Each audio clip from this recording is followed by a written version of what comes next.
तो हम लोगों को क्लाइमेट चेंज टॉपिक चल रहा है, ठीक है। तो हमने कारण के बारे में बात कर ली है कि क्लाइमेट चेंज क्यों होता है। एंड आज हम इसका बात करेंगे प्रभाव क्या है भाई, इसका इम्पैक्ट क्या होता है, इस पर हमारा फोकस होगा। इसके बाद हम बात करेंगे उपाय क्या होता है इसका, इसको क्लाइमेट चेंज को रोकने के लिए क्या क्या उपाय हैं। उपाय तो काफ़ी तगड़े तगड़े बताए गए हैं लोगों द्वारा, लेकिन फिलहाल जो रिलेवेंट हैं, जो मतलब प्रैक्टिकल हैं, उनकी हम बात ज़्यादा करेंगे। जो इम्प्रैक्टिकल हैं उनकी बात कम ही करेंगे, ठीक है। उसके बाद हमने कारण कर लिया है, प्रभाव प्रभाव की चर्चा शुरू करते हैं, ठीक है।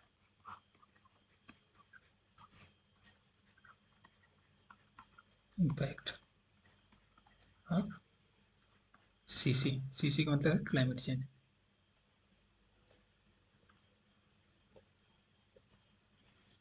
तो अगर हम इसके इम्पैक्ट की बात करें, इम्पैक्ट अगर दो तरीके से आप डिफाइन कर सकते हैं। एक होता है लॉन्ग टर्म, ठीक है, लॉन्ग टर्म।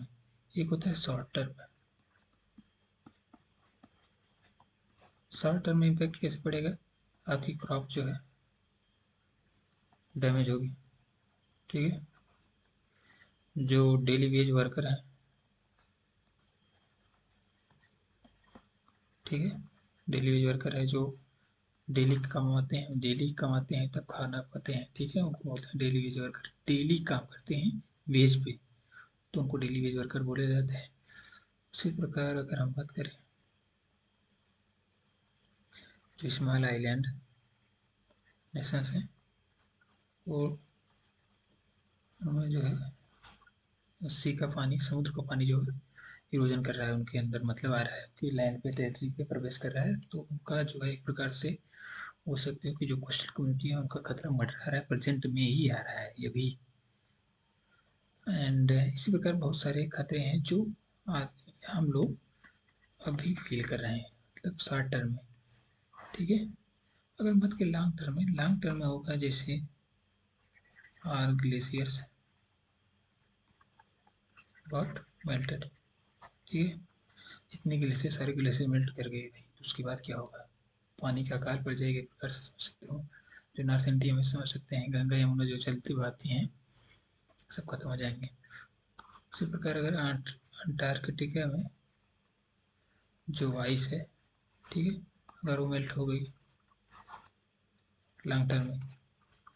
इसी प्रकार अगर हम बात करें ग्रीन लैंड में, उस पर जो आइस है, दो दो तीन तीन किलोमीटर डेप्थ में जो आइस है, इतनी आइस पिघलने में काफ़ी टाइम लगेगा। तो ये लॉन्ग टर्म इम्पैक्ट है, ठीक है।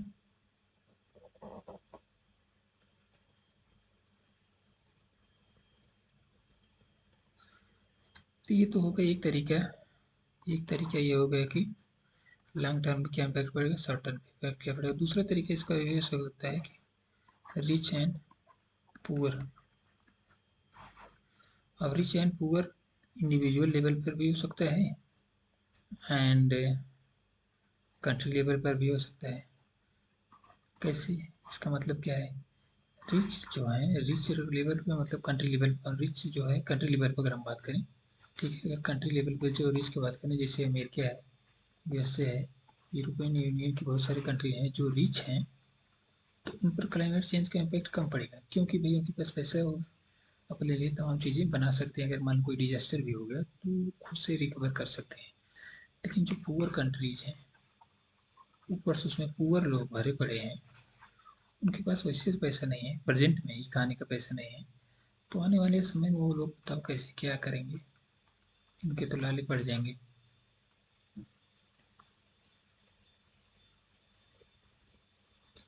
ठीक है। तो क्लाइमेट चेंज जो है बराबर का भेदभाव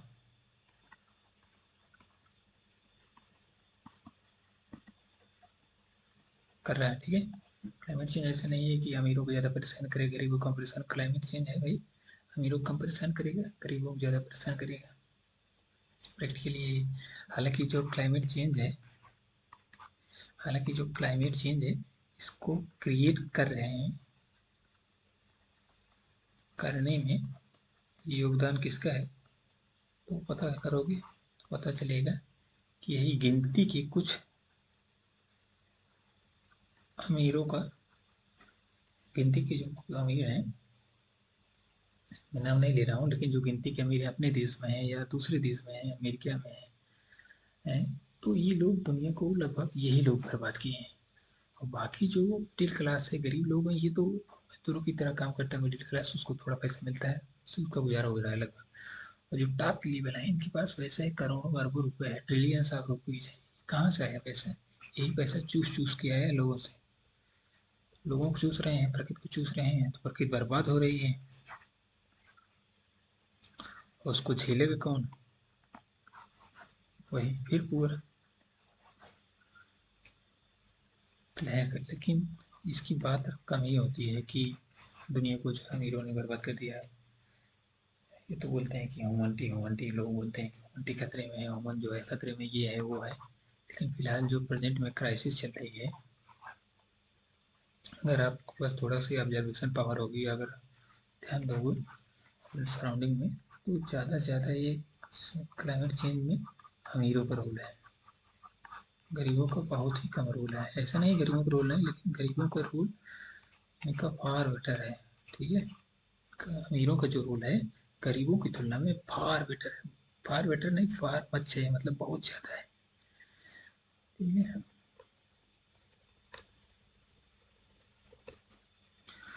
तो हम अगर प्रभाव की बात करें, ओवरऑल जनरल सेंस में प्रभाव कई तरीके से पड़ रहा है। एग्रीकल्चर सेक्टर पर पड़ रहा है। ठीक है। एग्रीकल्चर सेक्टर में दो तरीके से हो सकता है, एक क्रॉप है, क्रॉप से पड़ रहा है। दूसरा है लाइव स्टॉक। ठीक है। इसी के अंदर आप बोल सकते हैं कि फार्मर्स की इनकम डिक्रीज करेगी, तो इसका भी इम्पैक्ट पड़ रहा है। क्रॉप डैमेज हो रही है। जैसे कोई मान लो वीट है। ठीक है। वीट को जो है एक प्रोडक्टिव बनाने के लिए एक खास प्रकार का टेम्परेचर चाहिए, एंड उसको एक प्रकार की बोल सकते हो कि नमी चाहिए, उसी में ज़्यादा प्रोडक्टिव होगी, ज़्यादा पैदावार होगी। लेकिन अगर क्लाइमेट चेंज की वजह से क्या हो रहा है, कहीं ज़्यादा बाढ़ आ रही है, कहीं सूखा पड़ रहा है, सबसे उस एरिया में सूखा पड़ गया, तो गेहूँ की पैदावार कम होगी। इस प्रकार बोल सकते हो कि एग्रीकल्चर सेक्टर में क्रॉप डैमेज होगी। इसी प्रकार लाइव स्टॉक ये अगर हाई टेम्परेचर को बर्दाश्त नहीं कर पाएंगे, इनकी भी मौत होगी। तो ओवरऑल यहाँ से भी नुकसान, यहाँ से भी नुकसान, फार्मर्स की इनकम डाउन, फार्मर्स की इनकम डाउन, उसकी परचेसिंग पावर डिक्लाइन, तो उसका लिविंग स्टैंडर्ड घट गया, वो भी गरीब बन गया। ठीक है। किसान भी गरीब बने रहेंगे। तो एग्रीकल्चर सेक्टर में हो गया। हालांकि क्रॉप के लिए हम तमाम रिसर्च की बात होती रहती है कि क्रॉप रिजिलियंट बनाना है, हमें क्रॉप को रिजिलियंट बनाना है। मतलब ऐसी क्रॉप जो है फ्लड्स को झेल पाए या सूखे को झेल पाए, ऐसी क्रॉप की चर्चा होती है कि हम ऐसी क्रॉप हमें बनानी चाहिए। हालांकि अभी कुछ बनी नहीं है, कुछ बनी भी, लेकिन ज़्यादातर तो अभी वही चल रहा है।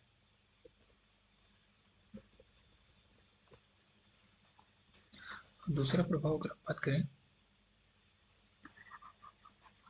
सी लेवल राइज हो रहा है। ठीक है। सी लेवल राइज हो रहा है। क्यों राइज हो रहा है? क्योंकि एक तो होता है कि सी का पानी है, वाटर है, सन की लाइट से एब्जॉर्ब करके थोड़ा उसका क्या बोल सकते हैं कि ऊंचाई पर उठ जाती है, क्योंकि हीट एब्जॉर्ब करके ना पानी जब गर्म करो तो उसके मॉलिक्यूल्स अलग अलग हो जाते हैं, तो इससे थोड़ा सा हाइट बढ़ जाती है। तो लेकिन समुद्र इतना बड़ा है तो उसमें थोड़ा थोड़ा मिलकर बहुत ज़्यादा हो जाता है। तो सी लेवल इंक्रीज कर रहा है, एक रोल ये हो गया। दूसरा होता है कि जो आइस है मेल्ट कर रही है ना, आर्कटिक और अंटार्कटिक फील्ड एरिया में जो आइस मेल्ट कर रही है, उससे भी बढ़ रहा है। आर्कटिक में, अंटार्कटिक में, ग्रीनलैंड में, तो यहाँ से आइस मेल्ट हो रही है, तो इसका भी रोल है। ठीक है। सी लेवल राइज हो गया, और सी लेवल राइज होगा तो इसका इनडायरेक्ट इम्पैक्ट पड़ेगा लोग जो कोस्टल एरिया पे हैं। ठीक है। माइग्रेट करेंगे इंटरनल, और वहाँ पे लोगों के बीच कन्फ्लिक्ट कन्फ्लिक्ट इंक्रीज करेगा लोगों के बीच। अंदर वाले जैसे भारत है। ठीक है। भारत के हम साउथ वाला मैप लेते हैं, तो सपोज करो इस एरिया में सी लेवल राइज हो रहा है। ठीक है। तो यहाँ पे जो लोग अभी रहते हैं, तो यहाँ पे भी लोग रहते हैं, तो कलर चेंज करते हैं तो ज़्यादा सा।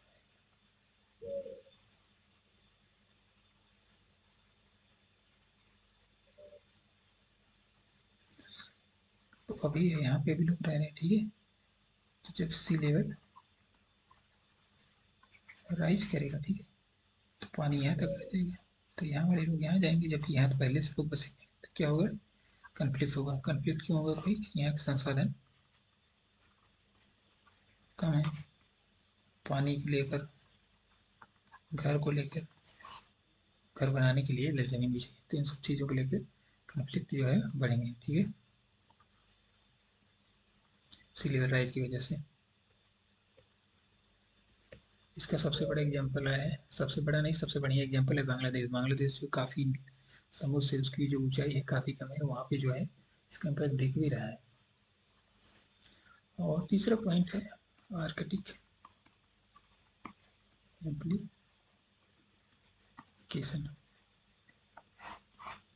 आर्कटिक एम्प्लीफिकेशन मतलब होता है कि जो आर्कटिक एरिया है, ये जो हमारी पृथ्वी है, ठीक है, यहाँ का एरिया है, जो इसके सराउंडिंग एरिया है, ठीक है, यहाँ का टेम्परेचर जो है अदर एरिया का अपेक्षा 3-4 गुना ज़्यादा बढ़ रहा है। जैसे अगर किसी एरिया में टेम्परेचर 1 डिग्री बढ़ रहा है, तो यहाँ 4 डिग्री बढ़ रहा है। 4 टाइम बढ़ रहा है। अब 4 टाइम्स क्यों बढ़ रहा है? इसके पीछे रीज़न ये है क्योंकि आर्कटिक जो होता है, ठीक है, आर्कटिक में है बर्फ, आइस। आइस हो रही है मेल्ट, आइस मेल्ट हो रही है तो ज़्यादा से ज़्यादा हीट एब्जॉर्ब हो रहा है, ठीक है, क्योंकि आइस जो होती है हीट को रिफ्लेक्ट करती है। जो सन से हीट आ रही है, हीट एनर्जी जो आ रही है उसको रिफ्लेक्ट करती है। तो कम होती थी हीटिंग कम होता था। लेकिन अब क्या हो रहा है कि क्लाइमेट चेंज की वजह से सारी चीज़ें मेल्ट हो रही हैं, टेम्परेचर बढ़ रहा है। तो क्या है, ज़्यादा से ज़्यादा आइस मेल्ट हो रही है, ठीक है, ज़्यादा से ज़्यादा आइस मेल्ट हो रही है तो ज़्यादा से ज़्यादा हीट को एब्जॉर्ब भी किया जा रहा है। क्योंकि जैसे यहाँ पे देख सकते हो ऐसा है, एक हो गया आइस, एक हो गया वाटर, ठीक है। जो वाटर है हीट को ज़्यादा एब्जॉर्ब करता है, आइस की तुलना में ज़्यादा रिफ्लेक्ट करता है, ये कम रिफ्लेक्ट करता है, ज़्यादा एब्जॉर्ब कर रहा है, ठीक है। तो इसके सराउंडिंग में जो बर्फ है उसको भी मेल्ट कर रहा है। तो इसका नेट इफेक्ट ये होता है कि आर्कटिक में आइस मेल्ट कर रही है, ठीक है, आर्कटिक में आइस क्या कर रही है, मेल्ट कर रही है, मतलब पिघल रही है। तो ज़्यादा पिघल रही है, एक रीज़न है। और भी रीज़न हो सकते हैं, लेकिन फिलहाल एक रीज़न, सबसे बड़ा रीज़न यही बताया जाता है कि जो बर्फ होती है उसकी रिफ्लेक्शन पावर ज़्यादा होती है, और जो पानी होता है उसकी रिफ्लेक्शन पावर कम होती है। ज़्यादा से ज़्यादा हीट एब्जॉर्ब कर और मेल्ट कर रहा है। तो उस एरिया का जो टेम्परेचर है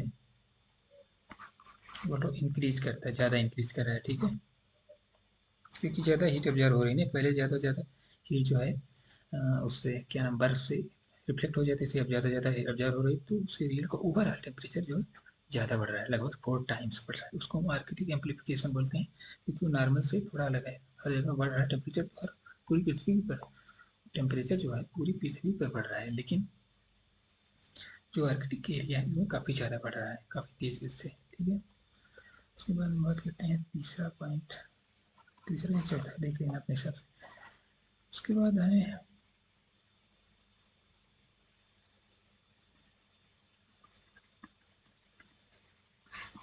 सिटीज़ पे क्या इम्पैक्ट पड़ेगा।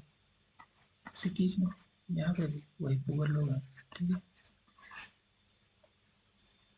फिर उनका लिविंग स्टैंडर्ड वैसे डैमेज है।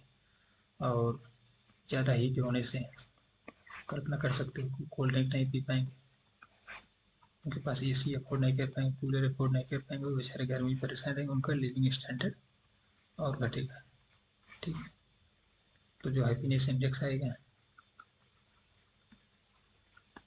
ठीक है, जो हैप्पीनेस इंडेक्स आएगा हम लोग डाउन जाए, क्योंकि खुशी नहीं है ना क्लाइमेट चेंज की वजह से।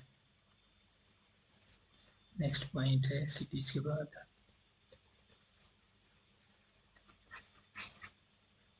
इसका इम्पैक्ट हम बोल सकते हैं बायोडाइवर्सिटी पे। क्लाइमेट चेंज की वजह से क्या हो रहा है, बायोडाइवर्सिटी भी लॉस हो रही है। बायोडाइवर्सिटी ऐसे लॉस हो रही है क्योंकि सपोज करो कोई जंगल है, ठीक है, भारत में ही कोई जंगल है, और वहाँ पर आ गई ड्राउट। ड्राउट आने से हुआ क्या, पानी की कमी होगी। पानी की कमी हो जाने से तो बहुत सारे जीव पानी नहीं पाएंगे, वो भी उनकी मृत्यु हो सकता है। उसमें से कुछ जानवर ऐसे हों जिनकी संख्या कम हो और उसमें ड्राउट आ गया, हो सकता है ड्राउट 3 साल 4 साल के लिए लगातार आ गया, तो हो क्या, हो सकता है स्पीशीज एक्सटेंट हो जाए। ऐसा मैं बोल रहा हूँ ये जंक्शन जो मैं बता रहा हूँ कि ऐसा एज्यूम करके मैं बता रहा हूँ, हालांकि ऐसा कई जगह हो रहा है। बहुत सारी प्रजातियाँ जो है एक्सटिंक्ट हो रहे हैं, स्पीसीज जो है क्या हो रहे हैं, एक्सटिंक्ट हो रही मतलब खत्म हो जा रही है, पूरी धरती से खत्म होकर नामो निशान। नामो निशान खत्म होने का मतलब क्या है, जब कोई इंसान मर जाता है उसका हो सकता है एक्सटिंक्ट हो गया, उसका नाम निशान मिट गया है, ठीक है। ये तो कि बायोडाइवर्सिटी लॉस में काफ़ी ज़्यादा इसका इम्पैक्ट दिख रहा है। और उसके बाद हम छठा पॉइंट बात करते हैं लाइवलीहुड का। लाइवलीहुड मतलब है जिससे लोगों की रोजी रोटी चलती है, जिससे लोगों को अपना जीवन यापन करते हैं, उसको हम बोलते हैं लाइवलीहुड, ठीक है। कोई भी काम करके जिससे लोग अपना जीवन चला रहे हैं वो उनके लिए, उस पर्सन के लिए लाइवलीहुड है। तो लाइवलीहुड पे इम्पैक्ट पड़ेगा, क्योंकि भाई एग्जाम्पल देखो उसका, जैसे डेली वेज वर्कर हैं या जो आउटडोर वर्किंग पर्सन है, उनकी प्रोडक्टिविटी घटेगी ना, क्योंकि आप हीट में काम नहीं कर पाएंगे। जैसे आप लोग देखते होते हैं जहाँ पे ईट बनाया जाता है भट्ठे में, तो वहाँ पे लोग कितने मतलब दयनीय हालत में काम करते हैं। उससे कल्पना कर सकते हो कि जब ज़्यादा हीट होगी तो सिचुएशन कितनी प्रिकेरियस होगी, कितनी डरावनी होगी।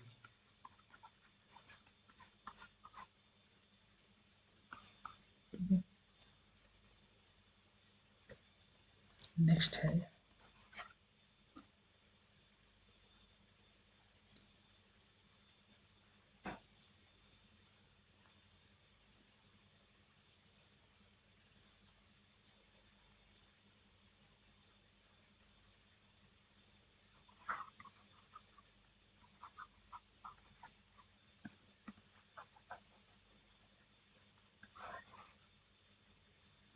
ओशन करंट जो होते हैं, उस पर भी बोला जा रहा है कि कुछ करंट ऐसे हैं जो बोलते हैं अटलांटिक में, ठीक है।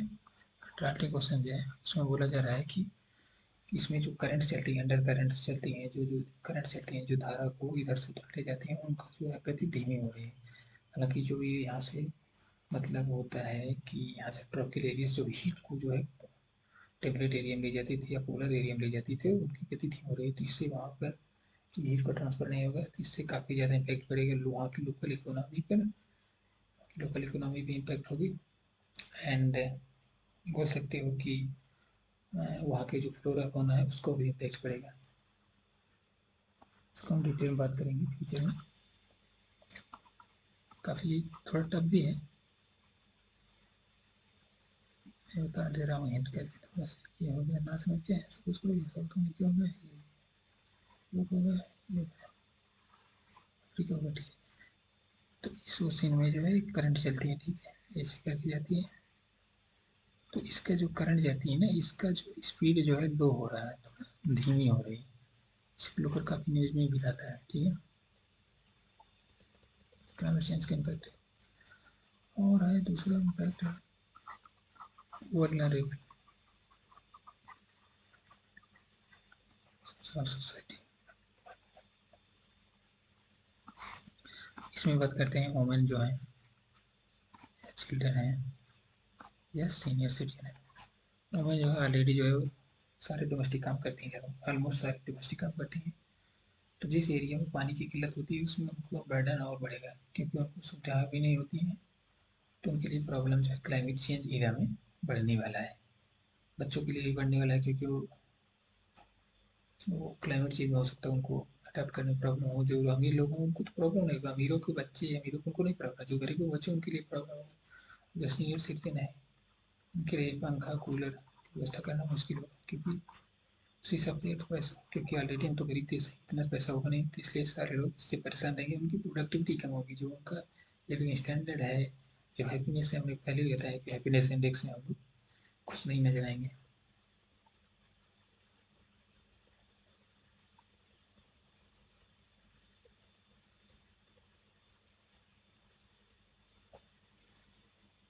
8वां पॉइंट है इसका इम्पैक्ट। नेक्स्ट है लैंड डिग्रेडेशन। लैंड डिग्रेडेशन या लैंड डेजर्टिफिकेशन, ठीक है।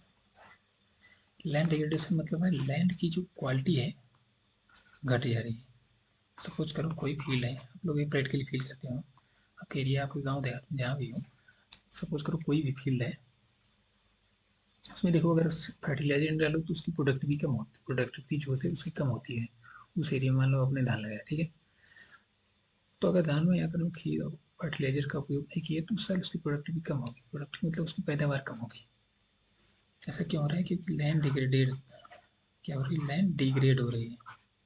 हालांकि लैंड डिग्रेड क्यों हो रही है उसके पीछे बहुत सारे रीजन है।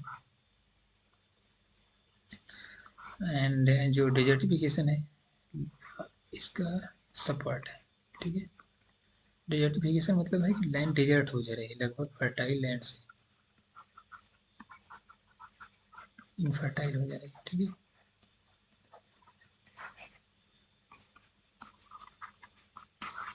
फर्टाइल लैंड से इनफर्टाइल हो जा रही है, ठीक है। इसका मतलब क्या होगा, डिजर्ट में कन्वर्ट हो जा रही है।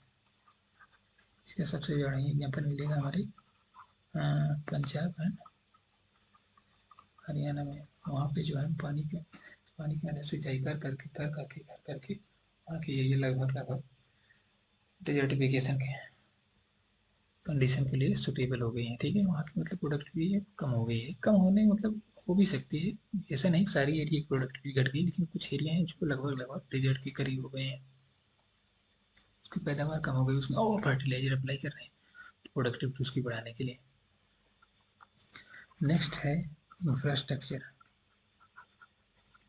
पर इम्पैक्ट, ठीक है। अगर हम इंफ्रास्ट्रक्चर इम्पैक्ट की बात करें, जो फ्लड्स आ रहा है, जो फ्लड्स हो रहे हैं, जो साइक्लोन्स आ रहे हैं, इससे क्या होगा, इंफ्रास्ट्रक्चर डैमेज होगा, तो क्या होगा, हमारे लिए नुकसान होगा, जीडीपी का नुकसान होगा, ठीक है, लाइफ्स का नुकसान होगा। फिर 10वां हो सकता है डिजास्टर, बार बार डिजास्टर आएंगे सिर्फ, ठीक है। फ्लड्स आ रहे हैं, ड्राउट्स आ रहे हैं, साइक्लोन्स आ रहे हैं, तो इन सबकी संख्या बढ़ाने ही वाली है, ठीक है। इन सबकी संख्या बढ़ने वाली है क्लाइमेट चेंज की वजह से।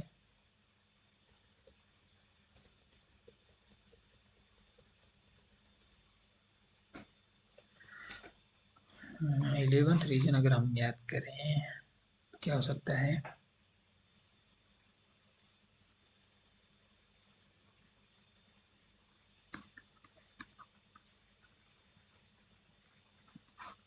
जब क्रिएशन इन्वेस्टमेंट, क्रिएशन इन्वेस्टमेंट इसके वजह से स्पाइक पड़ेगा, क्योंकि ये भाई देखो फॉसिल फ्यूल के लेकर बवाल मचा हुआ है, तो इसमें इन्वेस्ट तो कोई करेगा नहीं, तो उस फील्ड में जो बंदे काम करते हैं उनको जॉब कहाँ मिलेगी, उनके लिए भी हमें कुछ ना कुछ उपाय करना होगा। तो क्लाइमेट चेंज का बताओ, क्लाइमेट चेंज हो रहा है तो उसका इम्पैक्ट वो लोग भी झेल रहे हैं। जैसे थर्मल पावर प्लांट, ठीक है, थर्मल पावर प्लांट, इसमें जो लोग काम करते हैं या जो लोग माइनिंग सेक्टर में काम करते हैं, कोल को माइन करते हैं, उनके लाइवलीहुड का इशू आ जाएगा, ठीक है। झारखंड और जो काम कर रहे हैं कोल सेक्टर में, माइनिंग में, तो उसमें इम्पैक्ट पड़ेगा, ठीक है, क्लाइमेट चेंज की वजह से। क्लाइमेट चेंज की वजह से हम इसको कोल को निकालेंगे नहीं, हो सकता है फ्यूचर में ना निकालें हम लोग, तो इससे जो उस फील्ड में काम करते हैं उन पर इम्पैक्ट पड़ेगा, नेगेटिव इम्पैक्ट पड़ेगा। अगर हम 12th रीजन की बात करें, हेल्थ, ठीक है, हेल्थ पर क्या इम्पैक्ट पड़ेगा,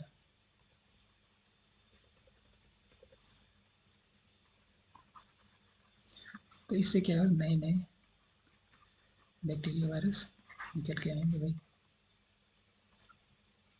तो हम लोगों को लाइक कोरोना वायरस परेशान करेंगे। आपको नहीं निकल वायरस कहाँ से निकल के आएंगे भाई, क्योंकि हो सकता है जो बर्फ मेल्ट कर रही है ग्लेशियर्स पे या आर्कटिक पे, अंटार्कटिक पे, तो वहाँ पे कुछ वायरस करोड़ों साल से, हो सकता है वहाँ पे कुछ वायरस जो है करोड़ों साल से दबे हुए हैं, लेकिन अब आइस अब मेल्ट हो रही है तो वहाँ से निकल के आएंगे अब लोग पानी के माध्यम से, तो हम लोग पियेंगे बीमार होंगे, तो इस प्रकार से बोल सकते हो कि बीमारी भी बढ़ेगी।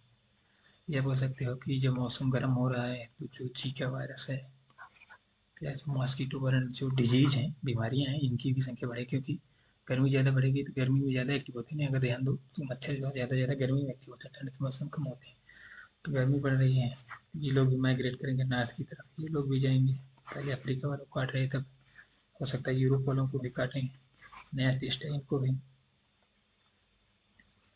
ठीक है, बीमारियाँ भी बढ़ेंगी और साइकोलॉजिकली भी काफ़ी ज़्यादा इम्पैक्ट पड़ेगा क्योंकि इससे एक निगेटिविटी रहती है कि आए दिन फ्लड आ रहा है, डिजास्टर आ रहा है, साइक्लोन आ रहा है, कुछ पता भी नहीं चल रहा है, कोई पैटर्न ही नहीं, क्योंकि क्लाइमेट चेंज मतलब कोई पैटर्न नहीं फॉलो होगा।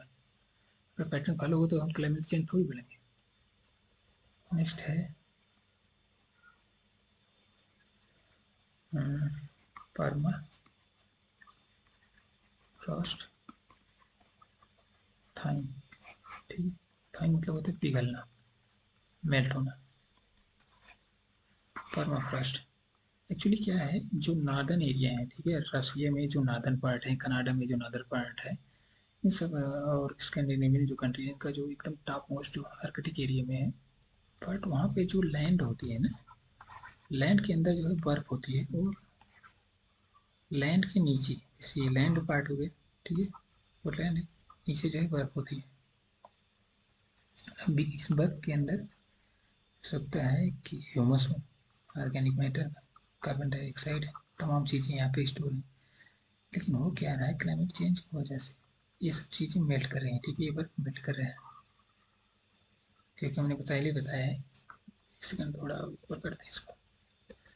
हमने पहले बताया कि ज़्यादा से ज़्यादा हीट ऑब्जर्व होगी, ज़्यादा से ज़्यादा तो ये लैंड ये पार्ट भी गर्म होगा तो इसलिए इसका हीट यहाँ पर ट्रांसफर होगी, तो इसमें मेल्ट होंगे, ठीक है, इसमें मेल्ट होंगे तो यहाँ से कई चीज़ें निकलेंगी। तो कार्बन डाइऑक्साइड भी निकल रही है क्योंकि तमाम जो ऑर्गेनिक इनऑर्गेनिक मटेरियल है वो सब बाहर निकलेंगे, ठीक है। दूसरा यहाँ से पैथोजन भी, मतलब ऐसे जीवाणु ऐसे ऑर्गेनिज्म निकलेंगे जो हम लोगों को बीमार भी कर सकते हैं, ठीक है, इसे बोलते हैं परमाफ्रॉस्ट थाइम। जो ये परमानेंटली जमा हुआ बर्फ है, परमाफ्रॉस्ट मतलब होता है बर्फ एक प्रकार, परमानेंट, परमा मतलब परमानेंट जो जमा हुआ है बर्फ, वो था करे पिघल कर रही है। तो यहाँ पे जो बर्फ है पिघल के दो होगा, एक तो कार्बन डाइऑक्साइड का एमिशन हो रहा है, दूसरा पैथोजन, ठीक है। 14वां पॉइंट अगर हम बात करें इससे रिलेटेड, और इससे बहुत सारे पॉइंट हैं, नोट्स जो आप लोगों को दूंगा, ठीक है, टेलीग्राम चैनल में कमेंट कर दिया है, कमेंट में नहीं मतलब डिस्क्रिप्शन में, कमेंट में भी है, जहाँ पे चैट करते हैं वहाँ पे भी हमने अटैच कर दिया है, और डिस्क्रिप्शन में भी हमने टेलीग्राम की लिंक दे दी है, वहाँ से आप नोट्स सैंपल वाला देख सकते हैं। इसका अच्छा सा नोट्स मैं जल्दी अपलोड करूँगा, ठीक है, जो पॉइंट मैं अभी बताऊँगा इसका मैं एक पॉइंट में पेज में बढ़िया से बना के दे दूँगा, वहाँ से आप रिवीजन कर सकते हैं, ठीक है। चलिए गुड बाय, आज के लिए इतना ही।